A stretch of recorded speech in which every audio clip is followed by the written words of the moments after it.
Okay. What does his deck do? And his opponent, Samuel Wang, looks like he is playing A deck that loses to Merfolk from the look of it. Yes, indeed. Jeez. This is the same Trinket Mage Dreadnought deck we saw before. It's not Dread still. It's maybe a Dread Balance. Yeah, I mean, Dread still is sort of an antiquated deck name at this point. It connotes, a deck with, it had countertop, but it played standstill for whatever reason. Samuel, I think, is on the play here. Oh, incorrect. Oh, wow. It's turn 2.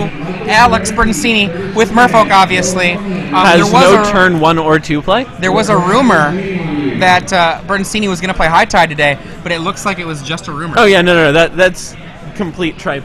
The day that Alex Bertoncini plays something other than Merfolk, I'd be careful what you say here. I will guarantee that someone has some sort of hold on him. Curse Catcher from Alex Bertoncini. No third land drop.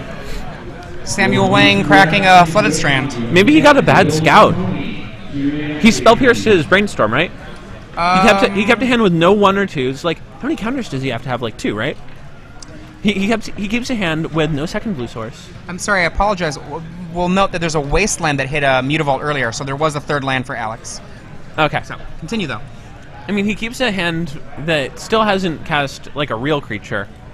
And here's a Trinket Mage. So, like, do we think that he just got a bad scout on the guy and got told that he was on combo? Alex is a good enough player that, he knows how to keep a hand for Merfolk. I think that's probably correct. He probably had a bad read on what his opponent had as a deck.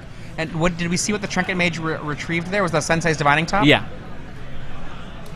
I mean, maybe he was told that his opponent was playing Countertop. I mean, this is a deck that has Counterbalance and Sensei's Divining Top. Yeah, no, he definitely has the Wasteland right there. So, I mean, like, he's kept, like, 5-land double Wasteland hands against me multiple times, and, like, knowing that I was on a blue control deck, just because, like, you can mise so many free wins if you're playing Merfolk against a blue control deck.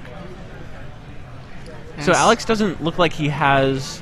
He has an island in hand. I think we flashed by that one, but didn't want to attack with Mutavault. Top looks like that's probably going to resolve. It's a heavy card to force the will fight over, unless he's got. No, Spell Pierce could do it, but I mean, I would.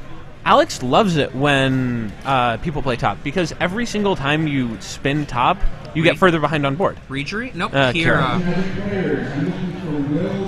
That's why he didn't attack with Mutavault. That makes a lot of sense. And we get the top activation. There's a Swords in that hand. Sure.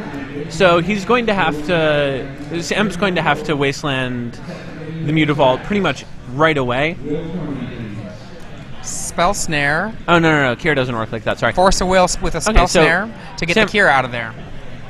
And that's a reasonable thing for Samuel to fight over. Sam doesn't want to have his Swords to Plowshares, and even his Wastelands become worse. Actually, the way Kira works is it has to be... the trigger goes on if it targets a creature. Right. Yeah, I understand. It only triggers if it's already a creature. Yeah. Yes, I understand that. So, like, vialing in Kira is not actually a blowout. Yeah, for those of you at home. That wasn't the claim that I was going to be making. But what you can do is you can make sure that during combat that the Mutavault is going to be safe. You've got to actually press the Wasteland into potentially spots where they're inopportune for Samuel Wang to do it, perhaps during an upkeep, for example. Yeah. So Curse Catcher is dead? No, Curse Catcher is Curse Catchering something. What did it get? The... That's very something odd. I can't quite see. Something off screen, perhaps. Swords number 1. Oh, he Curse Catchered the Force of Will. Yeah, there we go. And Swords number 1, Swords number 2. Wasteland to tear up the last card there. Alex with almost nothing left. Yeah. 2 lands, 2 cards in hand, or maybe 3 cards in hand? Yeah, and one of them's a Force of Will, so I feel like he's definitely... Lord of Atlantis. Had a bad scout here. Lord does not have Island Walk himself. He needs a friend to give him Island Walk. A second Lord will give them both Island Walk. Other Merfolk. Trinket Mage number 2. This is going to perhaps pick up a Sensei's Divining Top that he shuffled away earlier. Is that a top? Looks like a top. Yeah. Doesn't look like a Dreadnought. So, doesn't have a Stifle.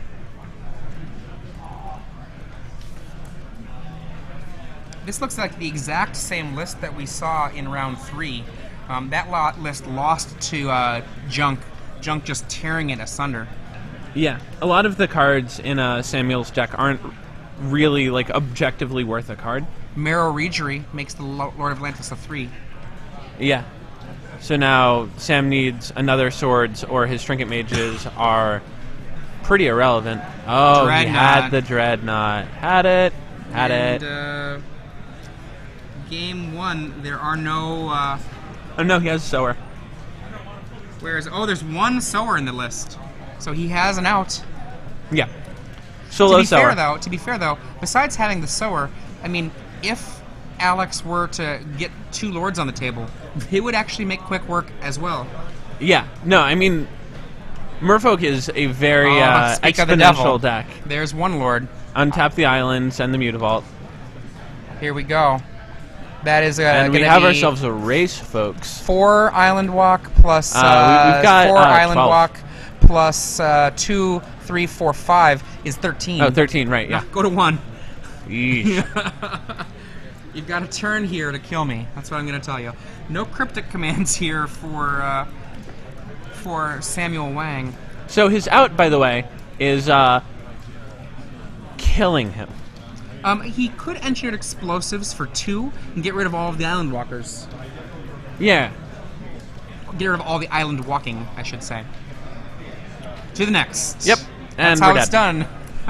Now, if you remember, just another day in the office. Alex Bertoncini was saying, or we were saying about Alex Bertoncini's board, that Alex had no real clock going on, didn't have anything happening, and then suddenly Lord, take 13. Yeah, exactly.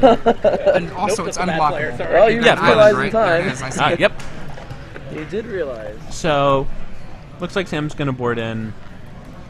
Engineered Plague, perhaps? Definitely Engineered Plague.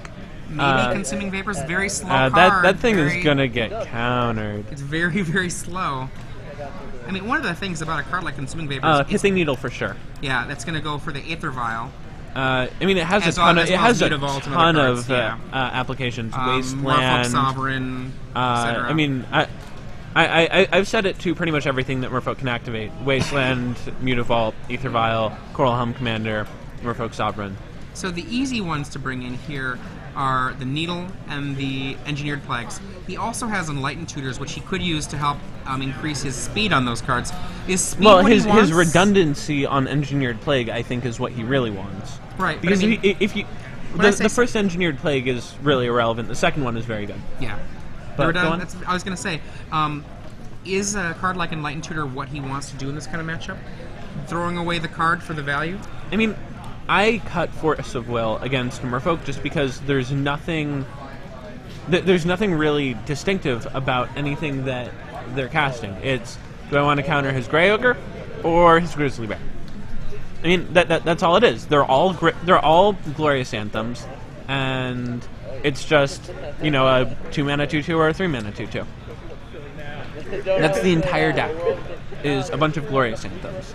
Do you like the Stifles in this matchup? It seems like they don't really do anything besides activate an Aether, or stop the activation of an Aether Vial. I feel like you have to keep them in because you really, you could board an Enlightened Tutor to go get Phyrexian Dreadnought and just race them. Right. I mean, he's only got the 1 Dreadnought. He can board it out.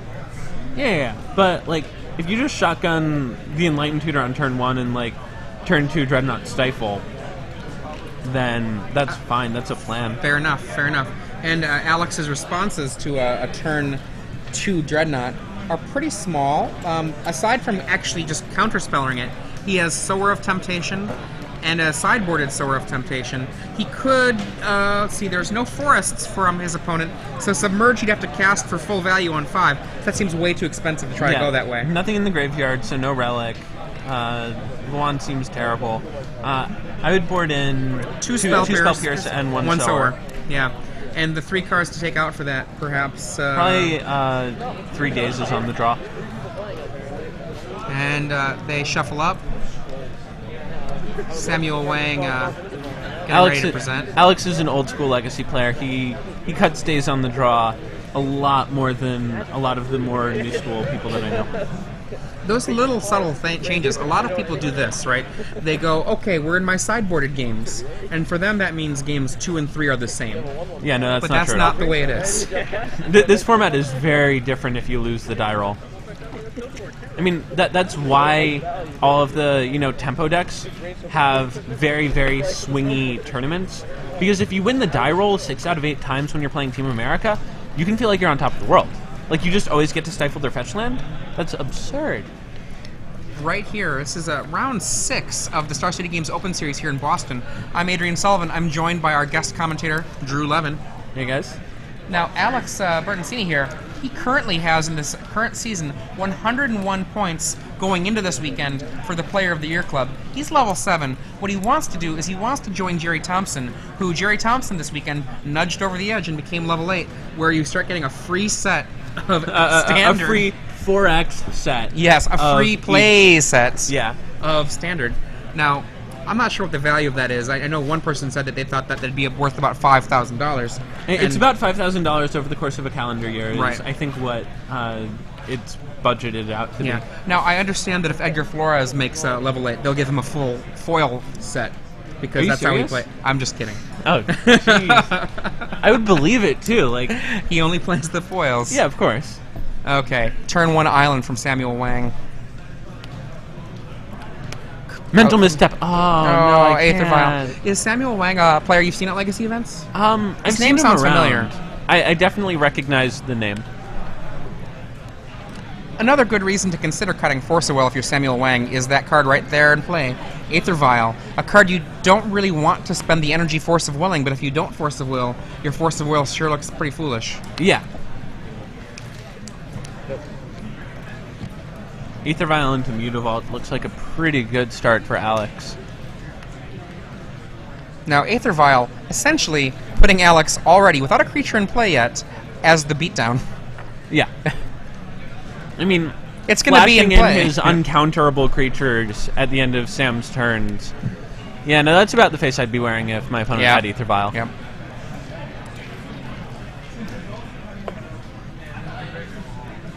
Third land, Trinket Mage, Ooh. Daze, Hardcast. Cast the good way. And looks like a third counter on, can't be, it's second counter. Second counter on the Aether Vial.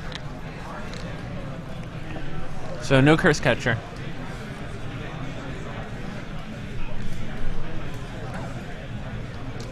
Wasteland, taking out the black-white scrubland. We have a Coral Helm Commander and leveled to level 2. Some people in Standard are even using Coral Helm Commander by itself I as a see a sideboard Force Will in card. his hand, though. There is an Engineered Plague naming perhaps soldiers. Yeah, of course. Or goblins. Wizards. Is Coral Helm Commander a wizard? Oh, I think it's a soldier, so it's probably on soldiers. Yeah. Mutavault is all those things, so Yeah.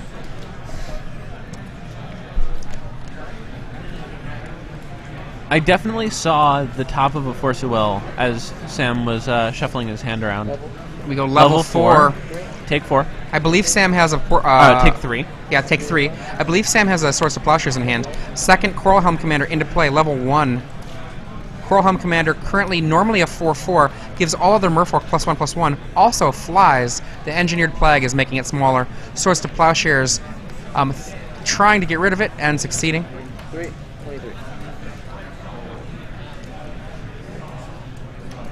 Looks like he's rolling that up to 3. Once the aggressive merfolk deck really starts rolling, it's very common to start seeing the Aether Vial's main phase activation, just so you can get extra damage in. Yeah. Or combat step damage. Combat step activations, rather. Marrow Regery. Now we're looking at some free now we're going to spells. untap. Ding, ding, ding, ding. Untap a land, please. Regardless of whether you counter it. This Merfolk Sovereign is being cast. Here we go. A little bit more mana. Now we've got a total of 3 Lords in play. That Mutavault is a 5/5, -1/-1 is a 4/4. And the Coral Helm Commander, it's 9 damage coming in. Yeah, like I said, the first Engineered Plague, a little underwhelming. Oh, it's only level 1? Yeah. Oh, it only okay, has one okay. counter on it. Never mind. I'm going to have to retract that damage count by a big margin. I thought that was a little bit higher level, but no, it's not. So we've got a 1/1 plus 2 plus 3, a 3/3, and another 1/1 plus 2 plus 3, so 6 damage. Now if you'll count, 3 lords, 2 mutavaults, his opponent's dead next turn, and that's it. Yeah, this is exactly the sort of deck that Merfolk can't ever lose to. Yeah, I mean, it can lose. It just has to have the kind of draw that you never should have kept. Correct. That's I one mean, of the... well, and